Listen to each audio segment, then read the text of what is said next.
Rebecca Clark huddled under the bus shelter as rain pounded the metal roof, each drop an exclamation point on her miserable day.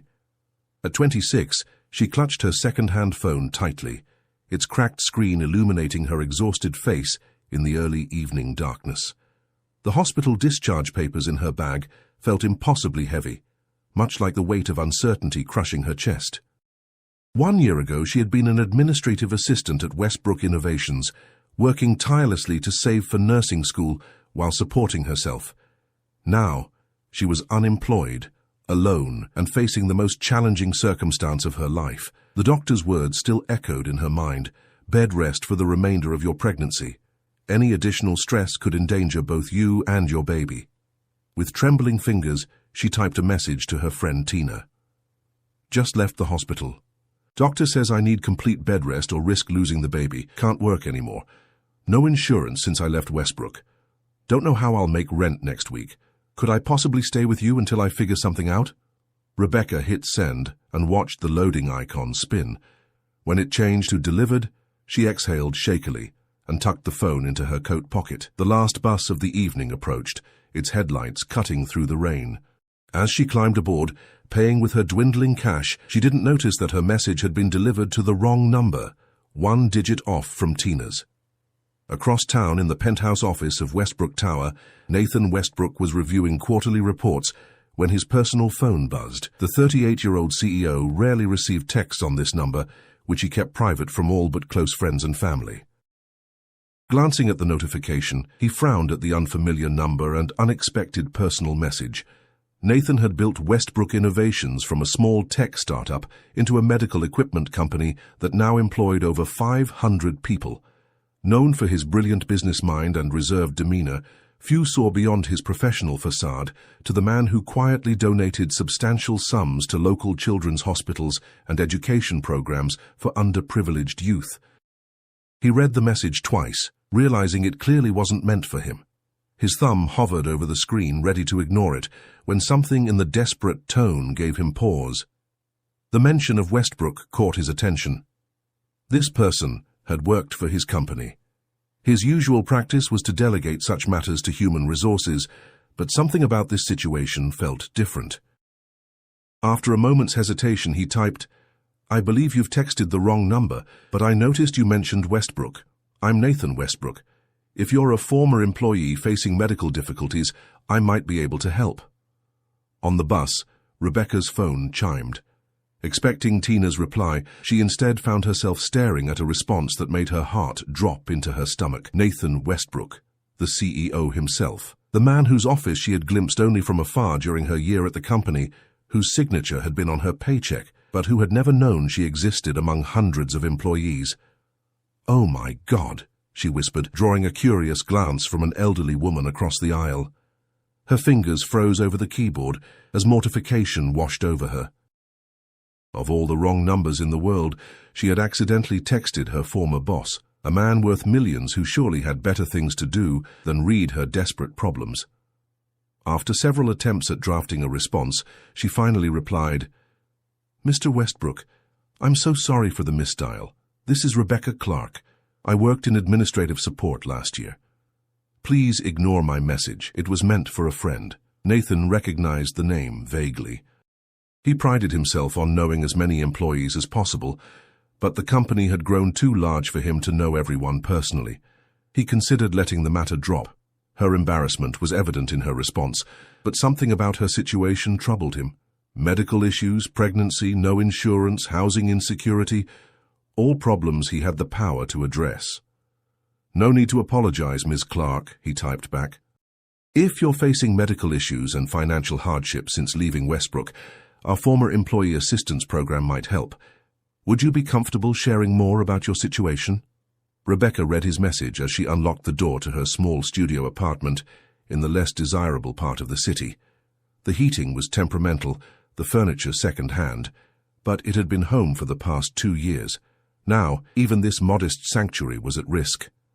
Pride told her to decline his offer, but her hand instinctively moved to her 5-month pregnant belly. This wasn't just about her anymore. "I left Westbrook last year to pursue nursing school part-time while working at City Hospital in administration," she explained. I'm expecting a child in 4 months. There have been complications requiring bed rest, meaning I can no longer work. Without income, I'll lose my apartment. I didn't realize former employees could still access assistance programs.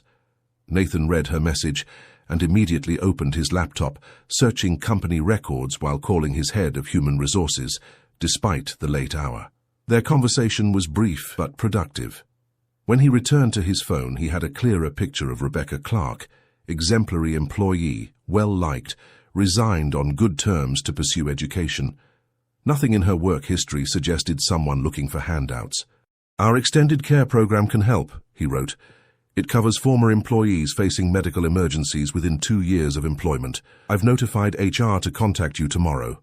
In the meantime, is there anything urgent you need tonight? Rebecca stared at the message, tears blurring her vision. Was this really happening? Had her misdirected text somehow connected her with exactly the help she needed most? It seemed too convenient, too miraculous to be real. Part of her wondered if this was some elaborate scam, but the message had come after she texted the wrong number. No scammer could have engineered that. Thank you, Mr. Westbrook, she replied. I'm overwhelmed by your kindness. I have enough for tonight, and knowing HR will call tomorrow is an enormous relief. Nathan set his phone down, feeling strangely invested in this former employee's situation. It wasn't like him to become personally involved in company assistance cases, but the timing of her accidental message seemed almost fated. Before he could analyze his unusual interest further, his phone rang. Not a text this time, but a call from an unknown number. Nathan Westbrook speaking, he answered. Mr. Westbrook, this is Nurse Jenkins from City Hospital. I'm calling about Rebecca Clark. You're listed as her emergency contact, and there's been a situation regarding her pregnancy. We need you to come to the hospital immediately. Nathan frowned, confusion evident on his face. Emergency contact. He had just spoken with Rebecca minutes ago, and she hadn't mentioned any immediate crisis, nor could he imagine why she would have listed him, of all people, as her emergency contact. Something wasn't adding up, but the urgency in the nurse's voice was unmistakable. I'll be there right away, he said, already reaching for his coat, unaware that this unexpected call would be the beginning of a journey that would change both their lives forever. Nathan drove through the rain-slicked streets toward City Hospital, his mind racing with questions. Why would Rebecca Clark list him as her emergency contact? They'd exchanged only a handful of messages, and before tonight, he couldn't have picked her out of a lineup of employees. Something wasn't right. The hospital's emergency entrance was bathed in harsh fluorescent light as he strode through the automatic doors. At the front desk, he introduced himself, explaining the nurse's call about Rebecca Clark. Oh, Mr. Westbrook, the receptionist's eyes widened with recognition. Nurse Jenkins is expecting you. 3rd floor maternity ward. Maternity ward. The elevator ride gave him time to process his confusion. If Rebecca was 5 months pregnant, as she'd mentioned, why would she be in maternity? It was far too early for delivery.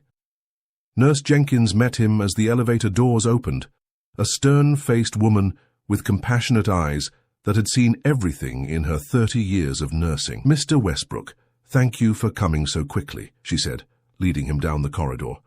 I should clarify the situation. We found your business card in Ms. Clark's wallet, listed as her workplace. When we couldn't reach her emergency contact, someone named Tina, whose phone seems to be off, we tried your company's after-hours line.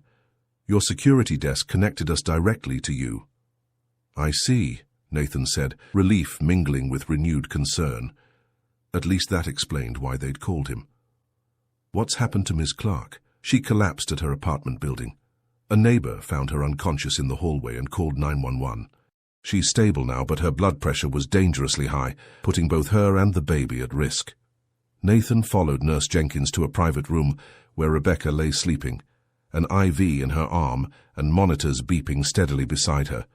She looked different from what he'd imagined, younger, more vulnerable, her chestnut hair framing a face pale with exhaustion. A small baby bump was visible beneath the thin hospital blanket. Will she be all right? He asked quietly. Doctor, Miller wants to keep her for observation for at least 48 hours. The concerning part is what happens after discharge. She needs complete bed rest, proper nutrition, and regular monitoring. From what she told us before being sedated, she has nowhere to go and no one to help her. Nathan stood awkwardly at the foot of Rebecca's bed, feeling like an intruder in this intimate moment of crisis. He barely knew this woman, yet circumstances had thrust him into her life at its most vulnerable point. The responsible thing would be to ensure the company's assistance program helped her, then step back. That's what he told himself, even as he found himself saying, "I'll make arrangements for her care." The next morning, Rebecca awoke disoriented, memories of collapsing in her apartment building hallway flooding back.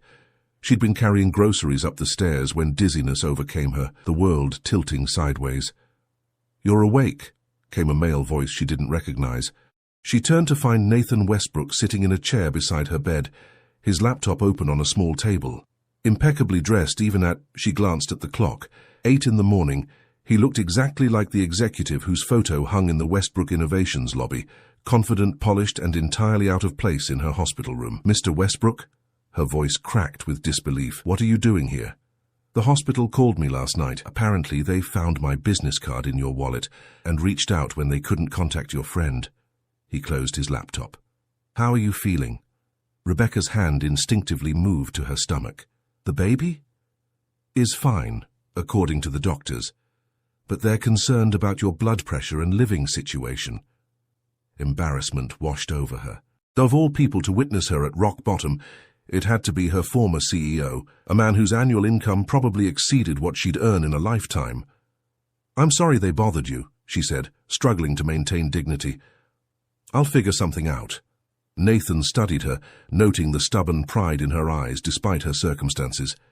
It reminded him of someone, himself, perhaps, in those early days,